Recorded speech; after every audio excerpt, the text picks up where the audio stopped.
వర్గంలో నీటి సమస్య లేకుండా చూస్తామని కూటమి అభ్యర్థి అరిమినేని సురేంద్రబాబు అన్నారు. కుందుర్పి మండలంలోని పలు గ్రామాల్లో రోడ్ షో నిర్వహించారు. గత ప్రభుత్వం చేసిన తప్పిదం వల్లే కళ్యాణదుర్గం ప్రాంతానికి జీవనాడి అయిన బీటీపీ కాలువ పనులు ఆలస్యమయ్యాయని మండిపడ్డారు. చంద్రబాబు సీఎం అయిన వెంటనే కాలువ పనులు పూర్తి చేస్తామని అరిమినేని హామీ ఇచ్చారు.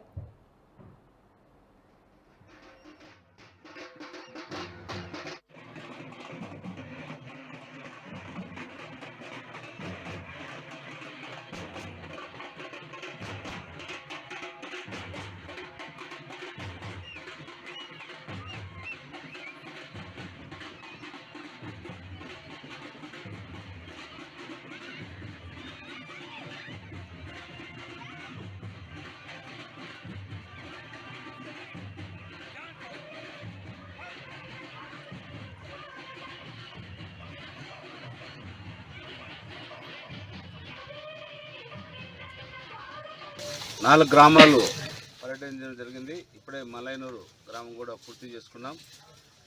ఉదయం నుంచి కూడా మా కార్యక్రమం కొనసాగుతూ వచ్చింది. ప్రజలు తండోపతండాలుగా రావడం, ఎక్కడికక్కడ వాళ్ళ హారతలు ఇవ్వడం, వాళ్ళు మమ్మల్ని స్వాగతం పలకడం, ముఖ్యంగా మహిళలు.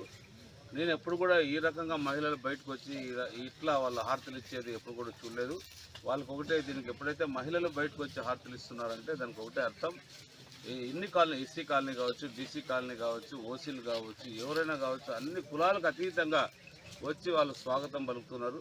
ప్రతి ఒక్క కులం కూడా, ప్రతి ఒక్కరు రాబోయే 2 సంవత్సరాల్లో కూడా అన్ని తాగునీరు, ఇటు మన సూపర్ 6 పథకాల్లో ఇంటింటికి కుళాయి అనే ఉంది కాబట్టి అందులో భాగంగా చంద్రబాబు నాయుడుతో కోరి మా ప్రాంతానికి పూర్తిగా కరువు ప్రాంతం, మా ప్రాంతానికి మీరు శాంక్షన్ చేయాల్సిన అవసరం ఎంతైనా ఉంది కాబట్టి మీరు ఇవ్వాలా అని అడిగి మన ప్రాంతానికి ఆ తాగునీరు కావచ్చు, లేకపోతే సాగునీరు కావచ్చు, ఒక ఇండస్ట్రియల్ పార్క్ కూడా చేయాలనే కోరుకుంది.